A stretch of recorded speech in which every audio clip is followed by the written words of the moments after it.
చేసే ఇట్లా మనసు ఉన్నా కూడా మనకు చేసేకి అవకాశం ఉండలేదు. ఇప్పుడు అశ్వమేధ యాగము మన కలియుగంలో చేసే కైలా, వాజపేయ యాగము అని ఉంది, అది చేసే కైలా, ఆప్తోరయామ యాగము అనేది ఉంది, దాన్ని మనం కలియుగంలో ఎవరు ఆ యాగాలు చేసే కైలే.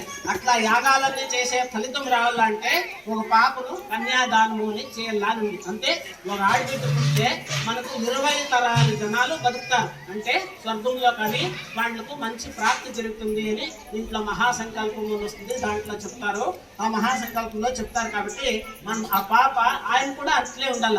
ఇప్పుడు 20 ఇప్పుడు నువ్వు సంగతి తిన్నామంటే మధ్యాహ్నం ఆకలి దొరికి ఆ తిండే ఆహారంలో అంత సత్తు ఉండాల. అట్లా మనం 20 తరాలు ఉద్ధారం చేసే శక్తి ఉండే పాప అంటే ఆయన కూడా అంత సద్గుణశీలతో ఉండాల అనే దానికి ఆ ఉద్దేశంతోనే కన్యాదానము అంతంత శ్రేష్టమైనది అని చెప్పినారు. ఇప్పుడు మనము అమ్మవారిను దేవుని వాళ్ళకే అర్పిస్తాను, పండుగ మాదిరి చేసుకుంటాము.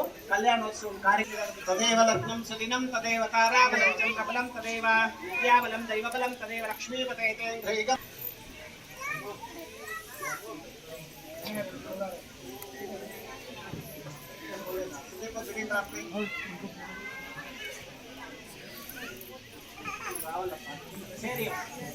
Okay, kukan lang.